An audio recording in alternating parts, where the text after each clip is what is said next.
ma'iyati ma'sumah bi barakatihim bi karamatihim hadratus syekh Ki Haji Hasyim Asy'ari. Asyhadu an la ilaha illallah wa asyhadu anna Muhammadan abduhu wa rasuluh. Allahumma shalli wa sallim ala sayyidina wa nabiyyina wa maulana Muhammad wa ala alihi wa sahbihi wa barik wa sallim ajma'in. Amma ba'd. Para mukarram, para alim, para ulama, para kiai, para bunyai, para gus, para neng, para ustadz, ustazah, wabil khusus bendahara PJNU Kabupaten Bojonegoro, Mukarram Kiai Abdussalam Sumarno yang kami hormati, yang kami banggakan Ketua Lazisnu PJNU Bojonegoro, sahabat saya, sahabat Eko, dan Sekretaris Pak Mufid. Keduanya adalah dosen di Wonogiri. Panjenengan begitu istimewa. Kenapa? Karena di acara di ruangan ber-AC, apalagi sudah makan di waktunya jam tidur siang. Biasanya kenyip-kenyip. Mudah-mudahan saya mampu mengendalikan panjenengan semua tetap melek. Jadi nanti kalau ada hal-hal yang bikin ketawa mohon dimaklumi. Ya, saya akan mencoba untuk menyampaikan itu di tengah-tengah keseriusan dalam menyampaikan materi yang sangat penting ini. Yang saya banggakan seluruh Lazisnu MWC yang hadir pada hari ini. Alhamdulillah saya bisa membersamai, bisa silaturahmi kepada panjenengan. Bukan kemudian kami yang lebih muda. Mungkin di antara beliau berdua saya paling muda. Umur saya 17 tahun. Panjenengan kita, kelahiran kita 16. Saya kelahiran 91. Panjenengan lebih kayaknya ya. Iya Pak, berapa ini Pak? 88. Saya 91. Mungkin di antara panjenengan yang paling muda saya, kecuali yang foto itu. Itu kayaknya masih mahasiswa ya. Baik, para penggerak filantropi yang kami hormati, Lazisnu ini merupakan lembaga yang paling unik dan paling aneh di NU. Kenapa kok unik dan aneh? Sebab Lazisnu ini dalam aturannya itu memiliki 3 aturan sekaligus. Kalau lembaga lain mungkin aturannya cuma 1, yaitu anggaran dasar rumah tangga dan ulama dan anggaran dan peraturan kelembagaan di internalnya. LPBI, Falakiyah, kemudian Ma'arif masih ada undang-undang kependidikan ya, Diknas, kemudian ada LTM dan sebagainya. Lazisnu itu memiliki 3 peraturan. 1, peraturan organisasi, yaitu anggaran dasar rumah tangga NU, Perkum, ketentuan lembaga dan lain sebagainya. 2, aturan negara, Undang-Undang Zakat nomor 23 tahun 2011. Ada undang-undangnya Lazisnu ini. Jadi orang yang melakukan penggalangan donasi tanpa izin dari kementerian terkait atau negara itu bisa dipidana. Seingat saya pada pasal 48, kalau dia menyalahgunakan dana zakat atau infak, dendanya 500 juta, kurungan 5 tahun. Di pasal 49, kalau dia belum memiliki izin dari pemerintah untuk melakukan penghimpunan zakat ataupun infak, dia kena kurungan 1 tahun atau denda 50 juta. Kalau nggak percaya silakan dibuka di Google. Ya. Aturan kedua itu. Aturan ketiga, ini yang luar biasa tanggung jawabnya di akhirat, yaitu aturan fikihnya. Mungkin panjenengan sudah paham bagaimana bab zakat di Fathul Qorib, di Fathul Mu'in, di Fathul Wahab, di Fathul WhatsApp. Itu share-sharean banyak itu Fathul WhatsApp itu ya. Tapi jangan melihat zakat di Fathul Izar, nggak ada. Ini yang ketawa paham ini. Fathul Izar itu apa? Paham. Yang nggak ketawa, boy. Paham di Fathul Izar gitu? Apa? Oke, Rofi Gunawi nami kula. Sering dikenal kalau Pak Eko. Monggo monggo dicatat. Nanti nomor telepon silakan. Nanti tapi ada Pak Eko nanti biar Pak Eko aja. Aturan fikihnya itu sangat fundamental sekali. Bahwa amil itu ditunjuk oleh negara. Nggak boleh berdasarkan SK Takmir. SK Takmir peraturan zakat apa SK Takmir zakat fitrah si A si B si C nggak boleh. Itu konsekuensi hukumnya kalau sampai mereka memakan hak zakat fitrah, maka itu memakan barang yang haram. Kan biasanya ada itu kan di masjid-masjid, awakmu tak dadi no panitia zakat, ayo Rene engko dumen iki oleh zakat piro engko bagianmu sekian kilo. Ada nggak di Bojonegoro? Ada ya? Ada. Nah, itu bahaya Pak. Makan barang yang haram apalagi dimakan anak istrinya. Bahaya. Bisa-bisa istri lagi nanti. Nah itu yang harus diantisipasi. Itu fundamental sekali, itu dasar sekali itu. Ya. Kenapa? Karena di dalam kitab Ahkamus Sultaniyah mengatakan bahwa wal amilu manistamarul imam. Jadi amil itu ditunjuk oleh imam. Di dalam negara modern ini imam siapa? Imam itu presiden, bukan Imam Syafi'i, bukan Imam Samudra, Imam Rafi'i. Oh enggak ada, saya Muhammad. Saya Muhammad. Makanya itu kenapa kakek saya, orang tua saya ngasih nama Rafi'i Muhammad itu karena biar gak jadi imam, Pak. Jadi imam susah nanti kita. Apalagi nanti ada imam apa yang selalu menentang Imam Rafi'i yaitu Imam Nawawi, tambah repot nanti. Meskipun sama-sama satu mazhab Syafi'i tapi kedua ini saling bertentangan gitu kan. Nah, akhirnya orang tua saya kasih Muhammad Rafi'i Bunawi. Bunawi itu orang tua saya. Oke, kembali. Ya ceng ini kita Kak ngantuk ya. Kamu jam makan siang maris, berdoaan. Ya meskipun nanti saya harus jam 3 harus geser karena nanti malam ada pelantikan Basnas. Nah, untuk di mau. Fikih Imam Rafi'i. ya imam. Yes. Imam Bunawi. Imam Bunawi. Gak ada Imam Bunawi. Nah, di dalam imam negara modern itu ada 3. Ada presiden, ada gubernur, ada wali kota bupati. Pak Camat, Pak Kades gak ada. Di dalam undang-undang peraturan pemerintah nomor 14 tahun 2014. Jangan cek yang disebut imam dalam negara modern itu 3. Maka kenapa 3 ini yang kemudian ditunjuk oleh negara?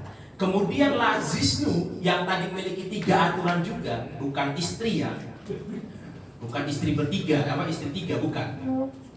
Jadi 3 aturan ini ya dan 3 imam, maka lazisnu dulu ini hasil muktamar Lampung, hasil muktamar Jombang, MWC dan Ranting itu memiliki lembaga. Ya, silakan nanti dicek di Perkum.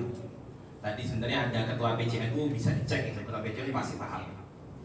Cak Hasan Basri pasti paham karena senior saya di Ansor. Sekarang wakil ketua ini. Nah, di Perkum dulu anggaran dasar rumah tangga itu MWC dan lembaga, MWC dan Ranting punya lembaga. Sehingga lazisnu di tingkat bawah itu masif sekali. Saking masifnya, kemudian tidak terkonsolidasi dengan baik. Seolah-olah lazisnu ini jalan sendiri-sendiri. Apa kata Ranting, apa kata MWC, apa kata PC. Di Jawa Timur, ketika saya diamani sebagai sekretaris dan diamani oleh ketua lazisnu PW, bahwa saya harus diminta melakukan konsolidasi. PC yang tidak hidup dihidupkan, PC yang hidup diaktifkan, PC yang aktif dikembangkan. Alhamdulillah dari 15 MWC, dari 44 MWC yang dulu 15 yang aktif, sekarang 40 yang aktif. Nah, termasuk dulu Bojonegoro nggih kula ketar-ketir Kiai Bendahara Ngapunten. Bendahara itu dulu Bojonegoro ini ganti ketua kan, awalnya Pak Tadin. Awalnya Pak Tadin. Pak Tadin kemudian lebih memilih Sakorcap kalau nggak salah. Banser. Kula ketar-ketir. Saya sampai telepon balik-balik, ketua tolong dikawal Bojonegoro. Ojo sampai Bojonegoro ganti ketua downgrade. Semua, hampir dan Bojonegoro, semua PC yang melakukan konferensi itu selalu saya tanya ketuanya, lakukan transisi dengan baik. Sebab ganti ketua biasanya langsung down. Begitu juga di MWC, saya yakin panjenengan yang MWC baru, ketika ditunjuk sebagai ketua LAISNU, pernah nggak ada laporan pertanggungjawaban dari MWC sebelumnya? Nggak ada. Betul. Nggak ada. Uang yo kadang ya ono, berkas-berkas surat ya ono, Hilang stamp, woi ono utange bareng, stempel pun yo gak duwe. Pernah nggak ada nggak gitu kira-kira MWC? Roto. Roto ya roto. Nanti kira keunikannya Pak Bendahara LAISNU ini. Jadi LAISNU ini bukan seperti lembaga lainnya. LAISNU ini lembaga yang day to day. Setiap hari harus ada orangnya. Beda dengan Falakia. Falakia itu tugasnya 1 bulan sekali. Apa? Ngincengi bulan. Ngincengi bulan, yaitu Ru'yatul Hilal. Apalagi kalau Ramadan, selalu ditunggu itu Falakia. LAISNU tidak bisa, harus setiap hari. Maka saya pesan pada setiap konferensi ketua-ketua itu, saya pesan lakukan transisi dengan baik, supaya berkesinambungan, akselerasinya dapat. Nah, kemudian LAISNU itu ketika ada proses pergantian, maka perlu adanya masa transisi. Disitulah kemudian kami berpikir, PB berpikir peraturan perkumnya itu sekarang ini tahun hasil Muktamar Lampung itu mengatakan bahwa MWC dan Ranting tidak punya lembaga. Tidak punya lembaga. Coba dicek. Tidak boleh. Tapi di catatan di situ kecil, katanya kecil sekali. Sesuai dengan kebutuhan. Tapi tidak diwajibkan sesuai dengan kebutuhan. Lah, kami yang di PW dan di PB itu bingung. Masa MWC LAISNU ini mau dibubarkan? Padahal ada satu MWC di Malang itu 1 bulannya memperoleh dari kotak koin kaleng itu 200 juta. 1 kecamatan. Di Buduran, Sidoarjo itu 150 juta. Ada beberapa MWC yang sampai nominal 100 juta, 40 juta ada. Ya ada juga MWC yang masa transisi, saya olehnya 500.000. Ya, kurang gaya bayar utang dan sebagainya. Kita bingung Pak, kita bingung para dunia ini. Diapakan MWC ya kan? Akhirnya saya menjadi tim, salah satu tim perumus ketentuan lembaga, peraturan lembaga LAISNU. Saya mencoba melihat dari peraturan Basnas. Ternyata ketemulah tadi itu bahwa pemerintah amin, imam dalam negara modern itu ada 3 tadi. Akhirnya kita samakan dengan yang ada di Basnas. Di Basnas itu hanya berhenti di tingkat kabupaten kota. Tidak ada Basnas MWC itu, tidak ada. Kecamatan tidak ada. Ini mantan manajemen Basnas itu. Tidak ada. Kalau ada silakan ketua Pak Eko yang bisa ngomong MWC apa kecamatan Basnas. Tidak ada. Akhirnya Pak, yang dulu MWC dan Ranting sebagai pengelola sekarang menjadi pengumpul. Kenapa? Karena tidak ada dasar hukumnya. Dasar hukum kita fikihnya nggak ada, undang-undangnya juga nggak ada, peraturan Basnasnya juga bertentangan kalau MWC itu sebagai pengelola. Ini mau nggak mau kita harus balance, harus menyetarakan, harus samakan. Nah, ketika ini menjadi pengumpul, maka hasil Rakorwil PWNU Jawa Timur kemarin, usulan dari PCPC, 40 PC mengusulkan bahwa PW harus melakukan konsolidasi gerakan intensifikasi koin. Tujuannya apa? Tujuannya untuk menyelamatkan panjenengan dari hukum Islamnya. Kalau panjenengan penghimpun dalam anggaran dasar, dalam perkum NU, dalam ketentuan fikihnya, dalam ketentuan undang-undangnya tidak ada namanya MWC tingkat kecamatan dan ranting menjadi pengelola. Kalau jenengan mengelola dari uang koin, kemudian ini dapat 1 juta, nanti langsung didistribusikan, ini tidak boleh.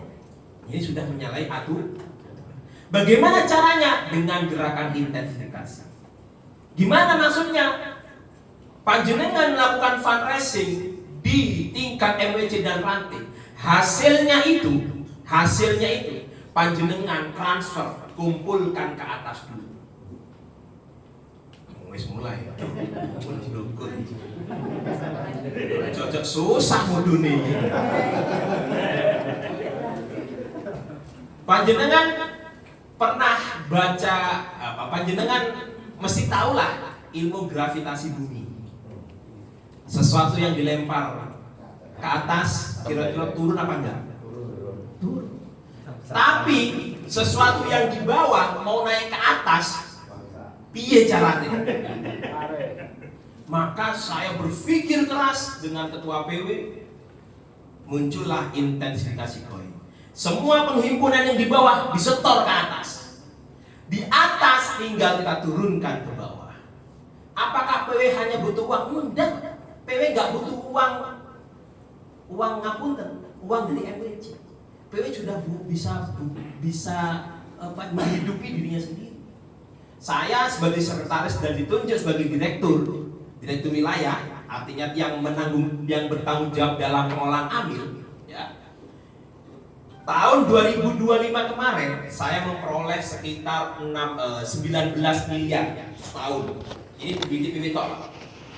Kalau hubungannya karo MWC ranting nggak ada. Kalau MWC dan ranting perolehannya 1,6 triliun. Ketika kita laporkan ke PWNU, ada salah satu wakil ketua bilang gini, loh ini duitnya 1,6 T, kok rano wujud duit? Saya jawab, loh itu duitnya MWC. Karena selama ini MWC itu dimintai laporan sama PC. PW minta PB minta PW, PW minta PC, PC minta MWC, MWC minta ranting. Laporannya itu namanya konsolidasi laporan keuangan. Lah itu kadang tasih enten satu PC yang baru hidup, baru transisi, itu laporannya 5 juta setahun. Yang paling banyak itu sampai menembus angka ratusan miliar. Malah misalkan itu sampai 200 sekian miliar perolehannya. Nah, kita ini seringkali susah minta laporan ke bawah itu. Saya minta Pak Eko bilang, Gus, MWC sih lagi limo sing ngumpul. Terus gitu. Saksinya dewe iki. MWC takok, ini di laporan nih. Sik, ngenteni ranting. Ranting takok, sik, lesut. Loh, kita nggak bisa begitu, karena ini laporan keuangan. Kalau kita ingin mendapatkan trans masyarakat, kepercayaan masyarakat, kita harus melaporkan keuangan kita. PW ketika kami ditunjuk kembali oleh Gus Kikit, kami sowan ke Gus Kikit langsung memberikan perhatian. Sudah diaudit laporan keuangan oleh KAP, Kantor Akuntan Publik. Jawaban ketua belum. Tahun ini harus diaudit. 2024, alhamdulillah perolehan kita 25, sekian miliar itu diaudit, hasilnya KAP. Hasilnya WTP, wajar tanpa pengecualian. Tahun 2025 ini kita sedang proses. 2026 proses laporan 2025 yang uangnya tadi saya sampaikan 19 miliar. Kemudian Kiai Kikit mengatakan, bisa nggak se-Jawa Timur? Insya Allah Kiai. Siap nggak kira-kira ini diaudit ini? Berat ya? Makanya kami mencoba untuk intensifikasi koin. Artinya uang panjenengan yang dikumpul naik ke atas itu sudah menjadi otomatis laporan. Jadi panjenengan nggak perlu rank-rank macam-macam, nggak perlu. Cukup laporan itu kita jadikan dasar bahwa ini menjadi dasar audit KAP, Kantor Akuntan Publik. Eksternal, bukan internal. Internal sih sok-sokoan, sih sok gede motor ini. Ini eksternal. Kita bayar Pak. Kalau nggak salah itu kemarin laporannya sekitar 21 juta bayar KAP. Apalagi nanti Jawa Timur dia berarti pos keliling untuk audit itu. Nah, ini juga repot juga. Tapi nggak masalah. Demi kepercayaan masyarakat kita lakukan. Nah, itu masih bicara laporan keuangan. Maka uang yang dianang ke bawah naik ke atas kita turunkan dalam bentuk amanah pendistribusian. Karena panjenengan pengumpul. Jadi dikumpulkan ke atas. Setelah di atas turun ke bawah namanya amanah pendistribusian. Nah, jenengan bebas itu sudah melakukan pendistribusian sesuai dengan program yang ada di bawah. Maka ini kita siapkan MOU untuk menjadi pilot project. Kenapa saya mentargetkan 1 PC harus 3 MWC? 3 MWC, 1 MWC-nya minimal 3 ranting. Ini project. Kenapa kok harus bilang project? Ya karena di dunia ini sudah diajarkan oleh Allah bahwa setiap sesuatu pekerjaan itu harus ada contohnya. Islam diturunkan oleh Allah ke muka bumi ini dikasih contoh, yaitu Nabi Muhammad. Beliau itu uswah. Nah sekarang ini yang 3 MWC nanti ini akan menjadi contoh, menjadi uswah. Panjenengan nanti saya daulat menjadi rasul. Baiat menjadi rasul dengan MOU, Pak. Stempel. Khotamal Anbiya stempel. Tapi bukan Rasulullah, Pak. Rasul koinisasi. Bukan nabi lagi. Yang tidak MOU itu masih nabi. Masih belum rasul untuk dirinya sendiri. Kalau ingin menjadi rasul, maka tirulah rasul yang ada. 3 MWC tadi. Paham kan definisi rasul kan ya? Rasul itu menyampaikan. Kalau nabi untuk dirinya sendiri. Nah nanti 3 MWC ini tugasnya menyampaikan ke MWC lain, mengingatkan nabi-nabi yang tadi hadir hari ini, nabi semua ini. Jadi kita dapat nabi semua. Yang 3 MWC kita stempel. Ini ekstrim ini. Tidak ada ekstrim, ini hanya istilah aja, Pak. Hanya istilah aja, sampai sok guyu. Kang guyu kok. Ketika kepala menyender pada tembok, salam. Nah, itu yang nanti kita akan lakukan. Kemudian ada konsekuensinya. Ketika uang naik ke atas itu ada konsekuensinya. Apa konsekuensinya? Di dalam hasil rakorwil, kotak koin itu singkatan, bukan hanya koin, Pak. Koin kan yang kita pahami kan kotak infak atau koin itu uang receh. Bukan. Ada arti lain yang perlu saya sampaikan. Koin itu singkatan dari konsolidasi internal. Jadi ada prosentase. Karena kita ini las nasional, bukan las kabupaten, bukan las provinsi. Bukan. Kita ini las nasional. Sehingga ketaatannya berada di atas. Maka nanti uang 100% naik ke atas. Itu nanti diturunkan dalam program, dalam bentuk distribusi amanah sebesar 90%. Tuh, kok 90% lah, kena isi dukur. Boten. Ya. 8% itu untuk PC. 1,5% untuk PW, 0,5% untuk PB. Jadi sedekahnya panjenengan itu sampai ke tingkat nasional. Jadi nggak hanya disedekah dengan orang sekitar kita. Nah, tapi ini nanti motifnya adalah saya nanti menyampaikan ke ketua bahwa 8% itu jangan kemudian dibuat program macam-macam, dikembalikan dalam bentuk koinisasi. Yang 3 rasul tadi ini yang sudah jalan, ya nabi-nabi tadi itu harus diangkat rasul. Dengan cara apa? 8% itu nanti dibelikan kotak.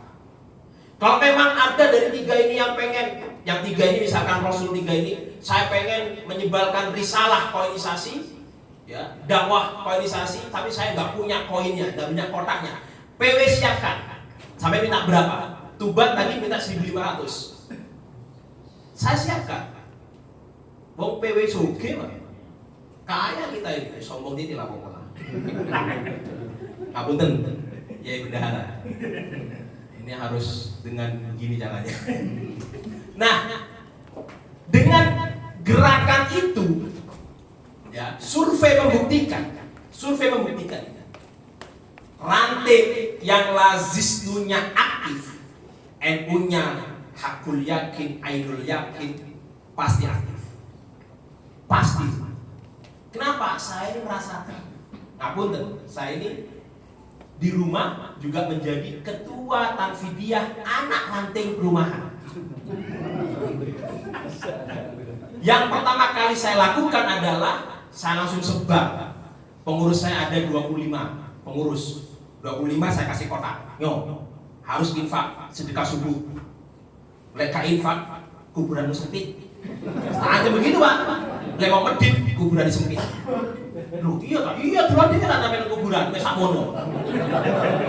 Loh terus laku infak, lha ora ombo, kok iso? Tanahnya langsung, duit itu langsung buka dewe. Masa ana buktinya ta? Yo, lek pengen bukti sampai di sini. Engko kabar-kabar. Yo, kita belum tahu. Tapi kan sudah termention. 25 itu kita sebar, 1 bulan dapat sekitar 600.000. Kemudian itu saya manfaatkan 600.000 itu ketika ada warga meninggal langsung saya kasih sembako. Saya kasih kopi, kasih gula, kasih minyak. Dari situ warga tahu, weh ada koin NU, kita dapat ini dapat dari NU dan sebagainya. NU nggak hanya datang hanya tahlilan tok. NU tahlilan kalau bawa kok berkah. Santunan dari uang koin sedekah. Akhirnya masyarakat banyak yang minta, tapi aku jalur. Akhirnya sekarang dapat sekitar 215 kotak, kaleng. Per bulannya sekitar 3 juta. Dan setiap tahun, setiap menjelang Ramadan, saya buat program bingkisan guru ngaji. Jadi guru ngaji satu perumahan itu ada sekitar 30-an, saya kasih bingkisan 150 ribuan. Wah, senang guru ngaji ini Pak. Akhirnya menjadi apa? Menjadi brand ambassador. Wali murid ini, ayo sedekah, anaknya pengen pinter, riadoi, selain poso, yo sedekah atas nama anaknya. Nah, gitu-gitu. Kamu nonton itu kan? Selain riado puasa, sholat, sedekah 1000 atas nama fulan, atas nama 2000 fulan. Lek pengen anak tambah cerdas, yo sedekahnya kudu Soekarno Hatta. Lek pati murah, yo anaknya golong.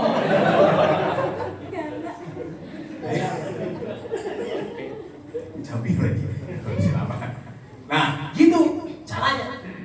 Alhamdulillah dari program koin itu uangnya par NU, pengurus anak ranting NU ada sekitar 20 sampai 25 juta. Saya bingung Pak ngejar duit ini. Yo, apa caranya? Akhirnya belum buat program bantuan infak produktif bergulir. Saya kasih bantuan infak produktif bergulir. Dana tadi itu 1 juta saya serahkan, saya pinjamkan, bahasanya pinjam memang, tapi ini bahasanya infak bergulir, produktif bergulir. Orang punya usaha dodolan opo nang perumahan itu tak kasih, kamu butuh modal, bantuan modal, iya betul, kita saya 1 juta, nanti kembalikan 100.000 per bulan. Tapi sampai daripada repot-repot 100.000, gede duitnya, kan gede banget sebulan 100.000. Tak kasih 2 kaleng, 1 kaleng untuk cicilan, 1 kaleng untuk sedekah. Lek sampai pengen lancar sedekahi, pengen lancar rezekinya, sedekah. Sing akeh. Lah sing kene Pak, wajib 5.000, 10.000 di sini. Nanti ini setiap bulan diambil. Kalau lebih dari 100 dikembalikan lagi. Tidak diambil. Pokoknya ini wajib 100. Lek kurang 100 ditambahin. Nah, dari sini Pak kita dapat keuntungan. Bukan keuntungan bahasanya, ya apa jenis, ya pada sedekah lah manfaat.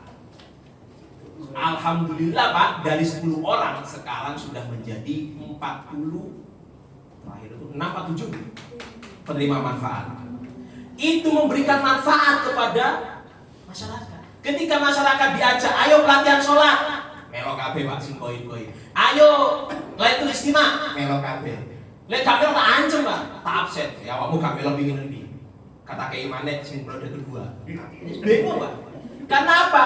Ideologi kita tanamkan itu yang paling mengena adalah urusan perut. Coba lihat sekitar kita ini.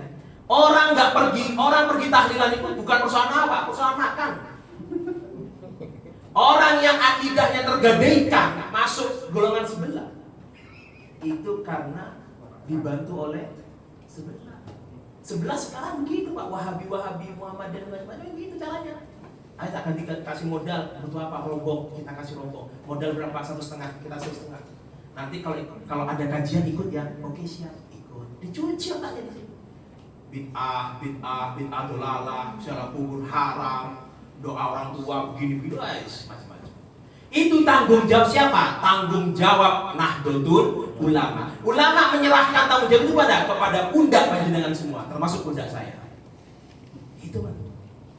Nah, maka mari kita bersemangat.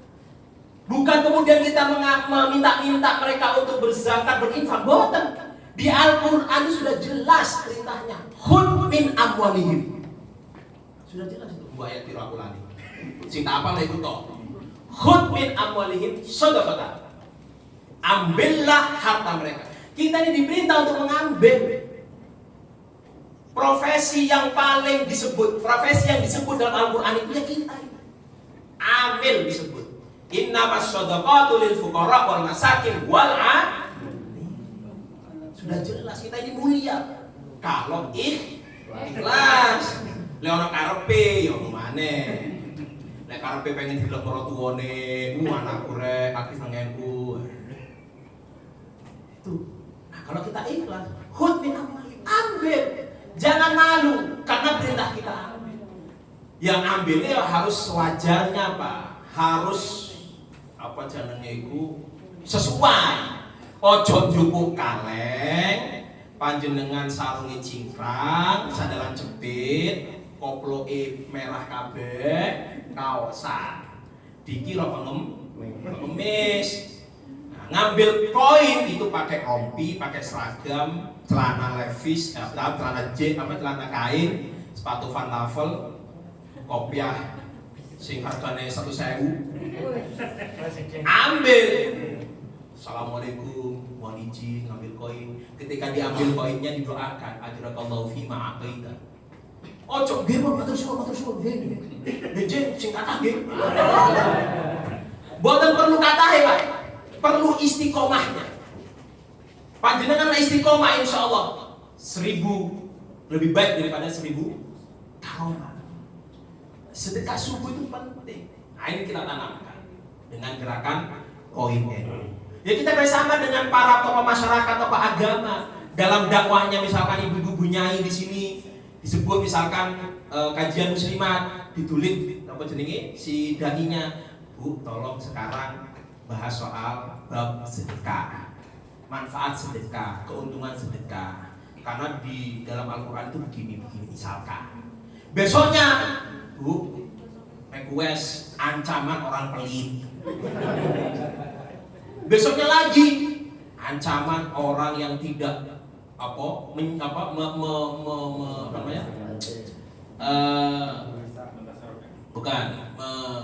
melihat atau diam ketika ada tetangganya kelaparan. Karena suara piring itu musik yang paling haram ketika tetangganya kelaparan. Nah ini jangan sampai tetangga kita kelaparan, lalu tetangga kita pergi ke sebelah, golek mangan nang ngono, dikei karo panganan ngono, dijak nang majelisan, dicuci otaknya. Tiba-tiba besok panjenengan mau tahlilan, haram tahlilan, bid'ah, dolalah. Susah sampai. Nah, itu. Jadi gerakan koin ini, intensifikasi koin ini kita harapkan bisa menjadi gerakan bersama. Ketika koin hidup, Nahdlatul Ulama juga hidup. Karena apa? Karena Nahdlatul Ulama itu didirikan oleh Mbah Hasyim Asy'ari, direstui oleh Syekhona Khalil, mempunyai dua tujuan.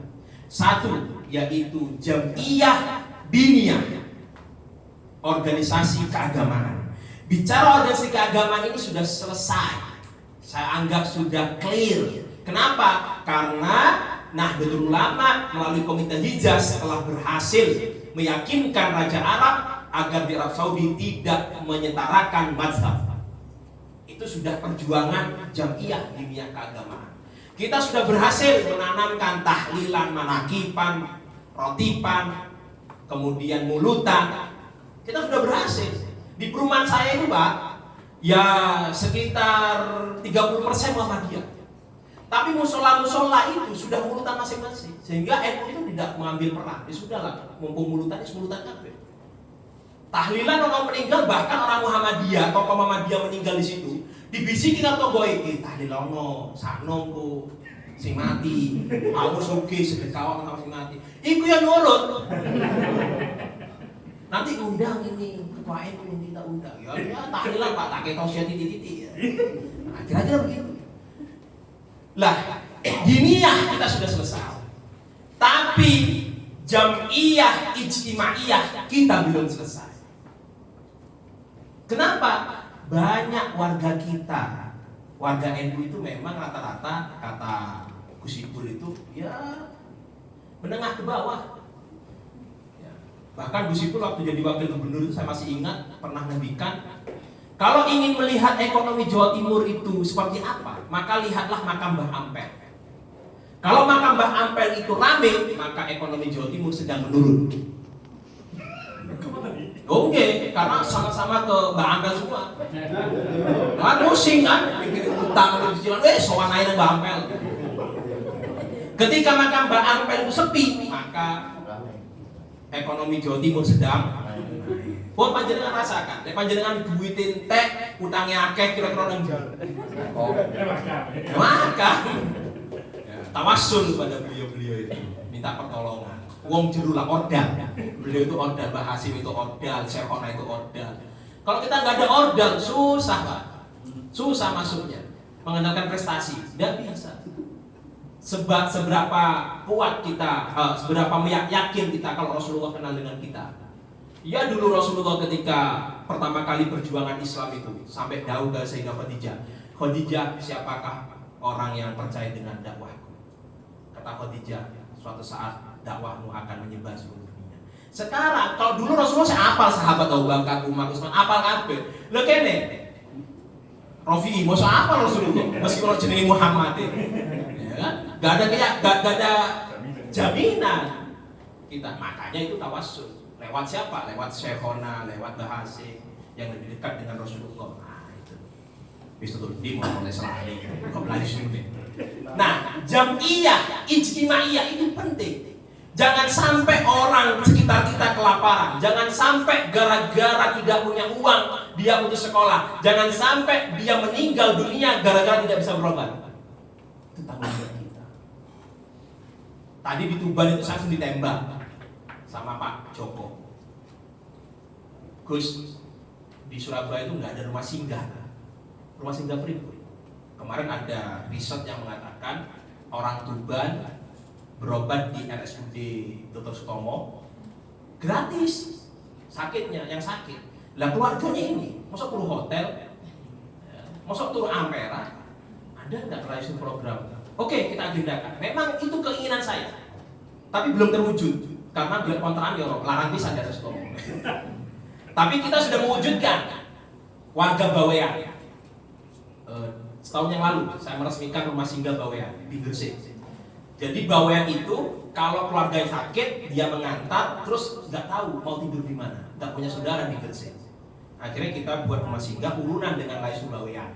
Laisu Bawean, Laisu Gresik, BW kita urunan patungan selesaikan rumah singgah kontrak 3 tahun. Kenapa? Karena di Bawean itu susah sekali rumah sakit di sana belum tipe tertinggi sehingga kalau sakitnya parah harus dirujuk. Saya pernah Pak 3 kali ke Bawean itu mabuk semua naik kapal. Salah satu di antara 3 itu saya membersamai kebetulan ada orang sakit turun nang amperan kapal itu. Infusnya itu dipegang oleh keluarga ini selama 4 jam. Itu saya ya Allah. Oh sekarang saya kejang-kejang ini kira-kira mati kok enggak begini. Terus kemudian saya ceritakan ke Laisu Bawean. Tadi saya gini ketua, saya telepon begini. Iya Gus, saya itu pengen sekali punya ambulan, perahu ambulan. Oke, kita agendakan. Saya kemarin mengajukan OJK, tapi sampai sekarang belum ada urusan. Di OJK itu ada perahu ambulan, perahu apa dan macam-macam itu saya tahu. Saya ngintip programnya. Nah itu perjuangan kita. Nah perjuangan di MWC, di ranting, ya ini memastikan tidak ada kelaparan, memastikan tidak ada putus sekolah gara-gara tidak punya uang. Nah ini gerakan ijtimaiyah yang belum kita lakukan, yang belum maksimal kita lakukan. Kadang orang NU itu ngapunten Pak. Orang NU itu kalau punya program, misalkan saya story gitu ya, nyetori beasiswa tahfidz gitu, bukannya mengirim uang atau sedekah atau menjadi wali asuh, tapi malah minta program. Aku duit tonggo yang yatim, oke lah tonggo ya. Kadang yang naik dhewe sing diaju-aju nih. Padahal ya orangnya mau. Kadang mindset kita ini seringkali, bukan kita lah Indonesia lah ya, bukan mindset kita ini kadang lebih enak tangan di bawah daripada tangan di atas. Nah, tugas lazis tuh bagaimana caranya membuat mustahik menjadi munfik, yang awalnya di bawah menjadi di atas. Dengan cara apa? Pemberdayaan ekonomi. Ini yang paling penting. Maka jam'iyah ijtimaiyah ini menjadi tanggung jawab lazis.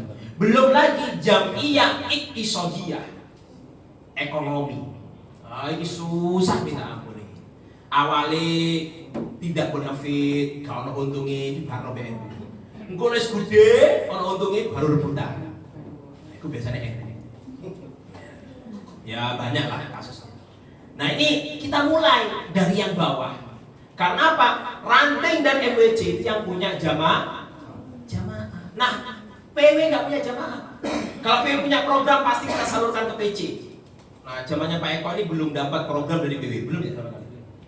Nanti kita agendakan. Kita akan beri program. Mudah-mudahan dalam waktu dekat ada program. Itu yang saya sampaikan. Kami berharap 3 MWC ini menjadi uswah di antara MWC yang lain, menjadi percontohan karena menurut ketua MWC ini sudah jalan. Tinggal bagaimana kemauannya untuk mengikuti sistemnya. Lah yang dari atas Pak, panjenengan naikkan ke atas. Itu dalam MOU ini sudah disebutkan. Ya. Maksimal akan turun 3 hari. 3 hari kerja maksimal. Ya minimal ya paling saya isu transfer sore wis ditransfer balik. Berarti misalkan ke Humas Gresik itu sudah 3 kali setor ke PW. Bukan setor istilahnya, mengumpulkan. Nah ini yang kami harapkan dengan 90% panjenengan kelola itu menjadi 100% panjenengan bisa mengambil biaya operasional sebesar KMA mengatakan 20%, zakat 12,5%, itu untuk operasional. Boleh, ya tetap dilaporkan Pak. Ojo kemudian aku isi tentang pengurus kemarin mau ngelaku dewe lalu apa jenenge jupuk dewe gak dilaporkan, jangan, tetap dilaporkan. Keuangan operasional tetap dilaporkan. Aset itu juga harus dilaporkan. Mungkin itu yang bisa kami sampaikan. Ketika ada tanya jawab silakan, nanti akan dipimpin oleh Pak Sek. Kami serahkan kepada Pak Sek. Oke, terima kasih. Mungkin ada yang ingin ditanyakan, monggo. Oke, semoga itu. Masuk ngapunten Pak, tadi dari Pak Pri tanya terkait ini. Apa Pak Pri? Waktu operasional itu angsalnya pinten. Monggo. Assalamualaikum warahmatullahi wabarakatuh. Di Pulau Norbalik saking mewakili MWC Gander. Tadi dijelaskan bahwa dari tingkat MWC ke bawah hanya bisa mengumpulkan, tidak ada belum bisa mengelola. Nah, sedangkan tadi di akhir bahwa majunya dari NEO sendiri itu adalah prospeknya yang tingkat bawah. Jadi yang tahu kan yang tingkat ranting terutama. Nah, dari segi itu kan bagaimana ranting mau bisa menyalurkan kalau tidak ada penguatan hukum untuk penyaluran itu tadi. Itu mungkin yang pertama. Yang kedua, dari LAS itu sendiri ini yang selama ini terutama di wilayah Gander itu yang bekerja di Goin itu kan rata-rata dari Fatayat Muslimat. Nah, sedangkan dari Fatayat Muslimat itu sendiri mempunyai agenda-agenda atau program sendiri yang itunya yang menyebabkan akhirnya terbentuk dari itu LASIS. Nah ini jadi akhirnya ya untuk terutama yang dari yang saya sendiri yang dari Sumberaro itu memang untuk yang koin yang untuk start di ke atas itu memang ya pinter-pinternya dari pengurus MBC sama pengurus Fatayat Muslimat tadi menyisihkan uang untuk yang di store ke atas dan masa itu mohon penjelasannya mas. Oke, sama. Nah, terus mungkin satu kali lagi gitu, monggo.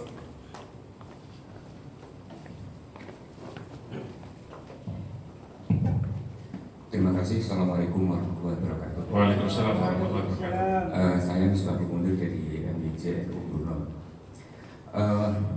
Ada beberapa hal yang ingin kami tanyakan. Yang pertama terkait dengan SOP yang sampai saat ini kami jadikan sebagai pedoman operasional di tingkat MBJ maupun ranting. Itu kan ada ketentuan entah pasal berapa itu saya lupa tentang pembagian poin yaitu 75% dan 25%, yang mana di ranting itu rata-rata mendapatkan 75%, yang 25% itu dari MBJ sampai ke tingkat pusat. Kendalanya adalah bahwasanya di tingkat ranting ini biasanya koin ini ada ketidakjujuran, ya, ada ketidakjujuran dari ranting-ranting ketika mendapatkan koin ini banyak tapi yang dilaporkan cuma 50% dengan berbagai alasan karena dikelola sendiri oleh ranting. Ini diperbolehkan apa tidak, ini yang pertama. Terus yang kedua, di tingkatan ranting karena rata-rata MBJ itu yang dikelola itu adalah kaleng-kaleng yang ada di ranting-ranting itu.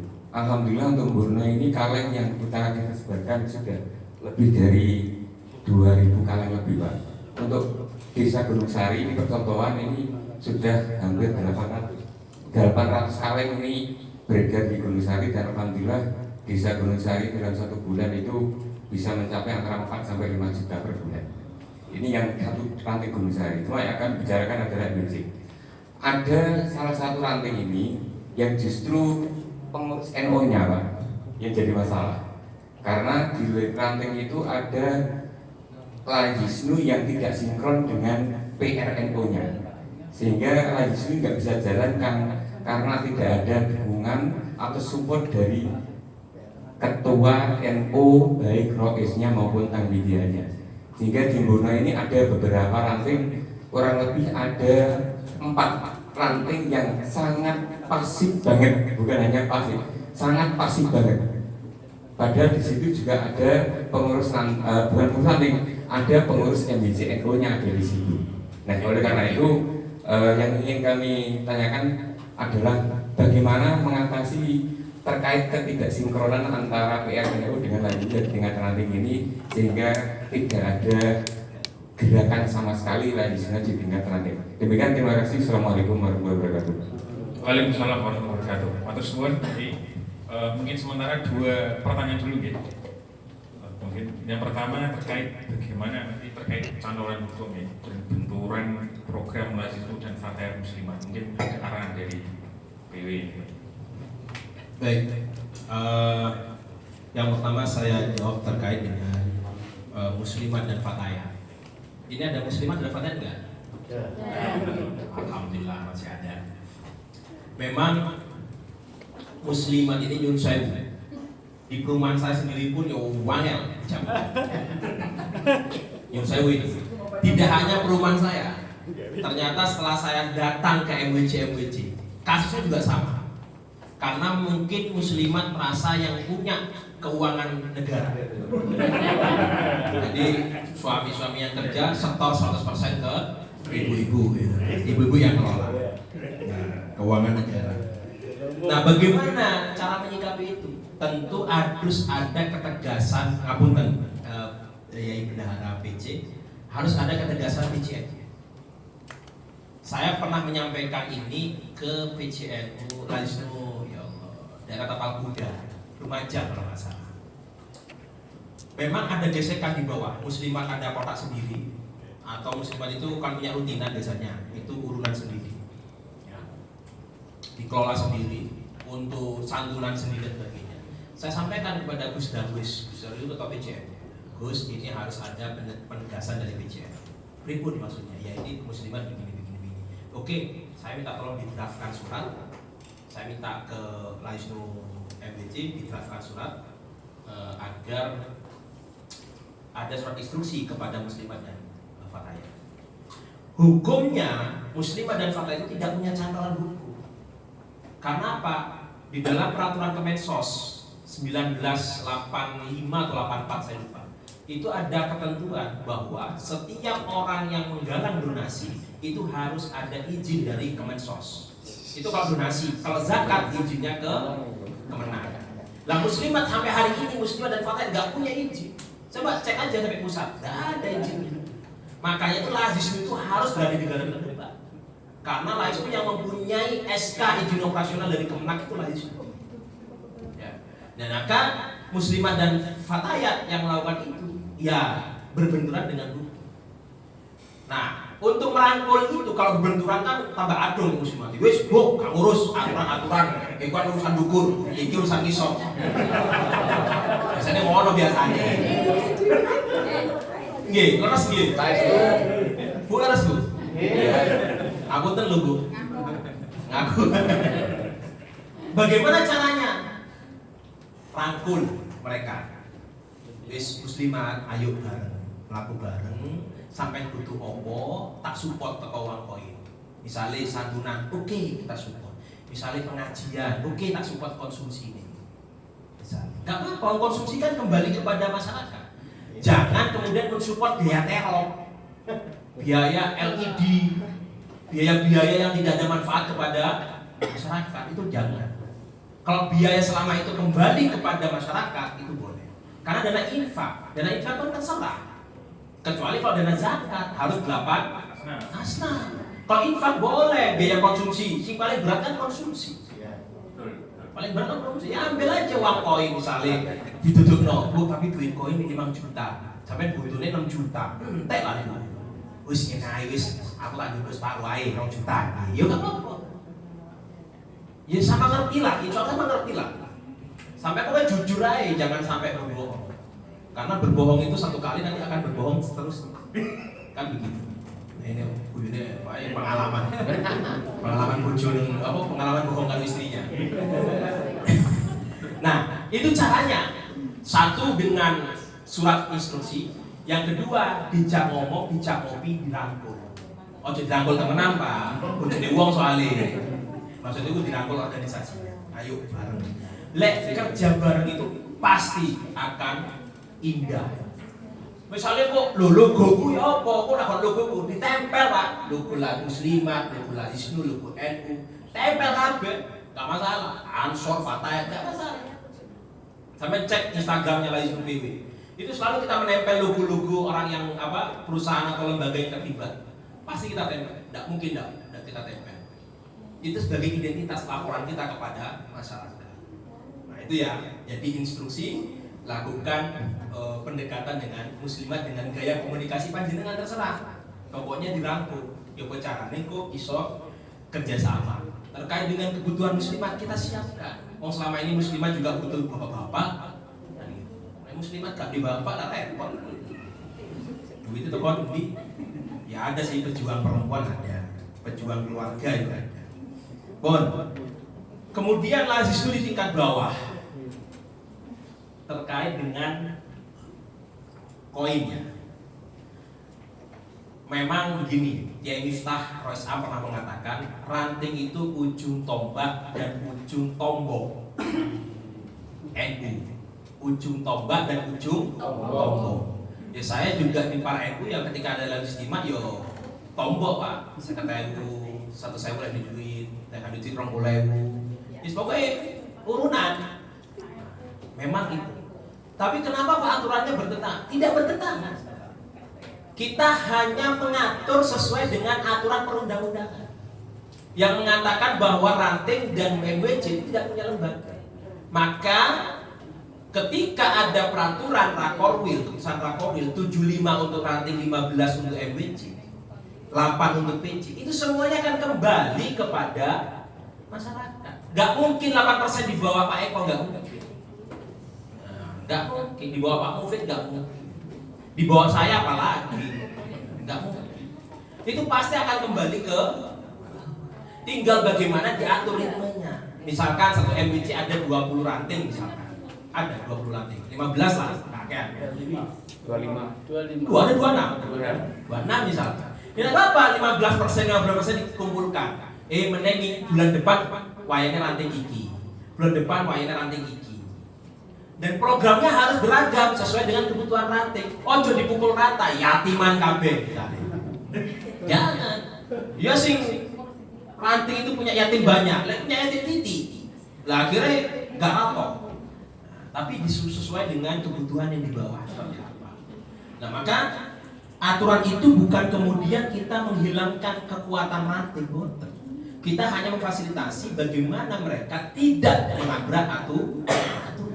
75% itu angka yang besar, dan 15% itu ya akan dikembalikan lagi ke tingkat MWC, ke tingkat ranting. 15% itu bukan untuk operasional, bukan.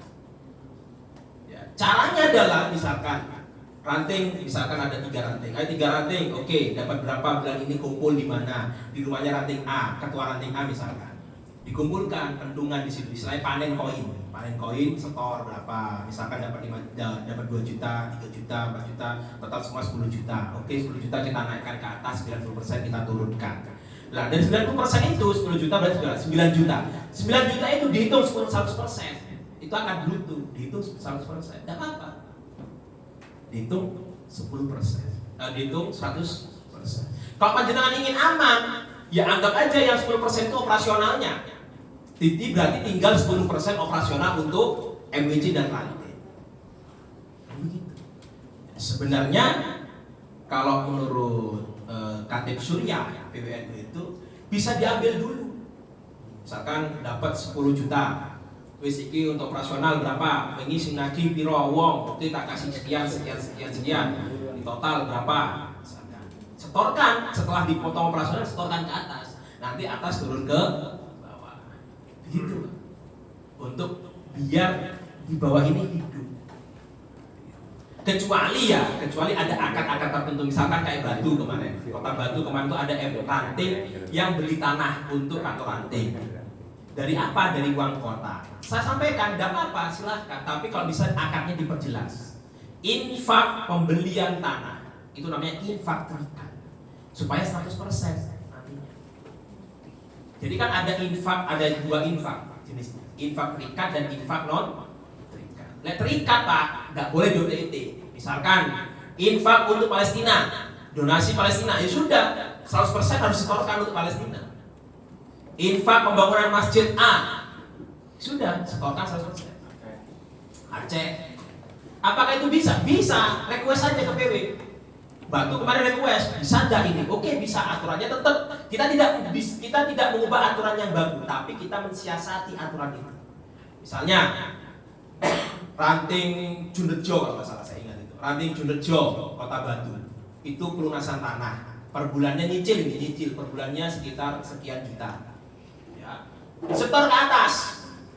Nah nanti yang 90% itu dikembalikan, yang 98% karena PC sudah komitmen, ya sudah 8% PC nggak ngambil untuk tanah itu sampai lunas. Nanti kalau lunas baru ke PC 8%. Ya. Oke, PC sudah aturannya diubah dalam MOU itu 98% sampai tanah lunas. Lah PW gimana 2%? Saya sampaikan, saya menggaransi 2% nanti selama 1 tahun kita kembalikan 2% yang sedang setor ke PW. Loh apa nggak bisa dikembalikan langsung? Dikembalikan langsung ya karena muni ini Pak. Kan keren misalnya PW menyumbang untuk tanah sekian sampai oleh jeneng disumbang PW, ya meskipun untuk duit PW. Jika menjadi kebanggaan disumbang lagi Jawa Timur, meskipun 2% yang dikumpulkan selama 12 bulan. Itu saya kemarin begitu. Jadi nggak ada aturan yang baku, nggak ada. Kita bisa cari win-win solution. Yang penting panjenengan sama-sama enak. Saya juga menyelamatkan panjenengan dari aturan-aturan yang terikat. Itu ya. Terus apa lagi? Ketidakjujuran ranting.